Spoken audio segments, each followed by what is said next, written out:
Nakatala ka ba sa National Health Insurance?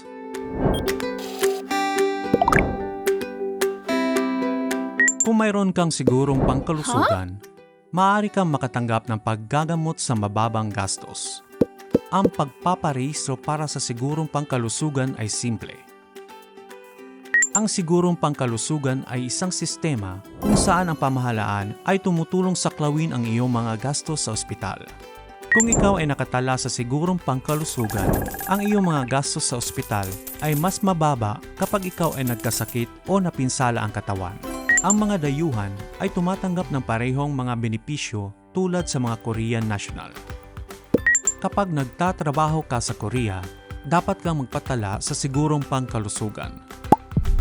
Maaari kang magparehistro para sa sigurong pangkalusugan kung nakatira ka sa Korea ng higit sa 6 na buwan at magsumite ng mga kinakailangang dokumento. Kung nagtatrabaho ka para sa isang kumpanya, ang kumpanya ang magpapatala sa iyo sa sigurong pangkalusugan at magbabayad ng bahagi ng premium. Kung hindi ka nagtatrabaho para sa isang kumpanya, dapat mong ipatala ang iyong sarili at bayaran ang mga premium. Nakadepende sa antas ng iyong kita ang mga premium. Kung hindi mo babayaran ang iyong mga premium, hindi ka makakatanggap ng mga nakadiskwentong medikal na gastos at hindi mo maaring i-extend ang iyong visa. Kung mayroon kang sigurong pangkalusugan, makakatanggap ka ng mga benepisyong medikal. Maaari kang makakuha ng mga regular na check-up sa mas mababang gastos at magbayad lamang ng bahagi ng iyong bayarin sa ospital. Maaari ka ring bumili ng gamot sa mas mababang presyo. Karamihan ng mga mahalagang paggagamot at pagsusuri ay saklaw ng sigurong pangkalusugan. Mga eksepsyon, dapat mong bayaran ang buong gastos para sa LASIK, cosmetic surgery, gold crowns, at mga singil sa mas matataas na klase na silid ng ospital.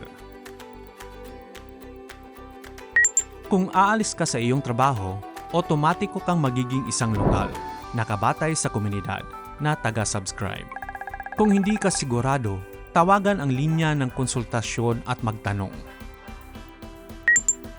Sa mga libreng klinika, maaari kang makatanggap ng tulong kahit wala kang sigurong pangkalusugan.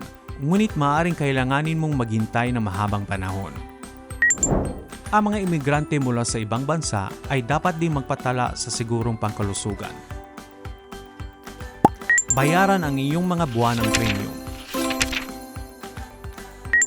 Kapag pumupunta ka sa ospital, dalhin ang iyong ID at ang iyong health insurance card. Makakuha ng pangangalagang kailangan mo gamit ang sigurong pangkalusugan.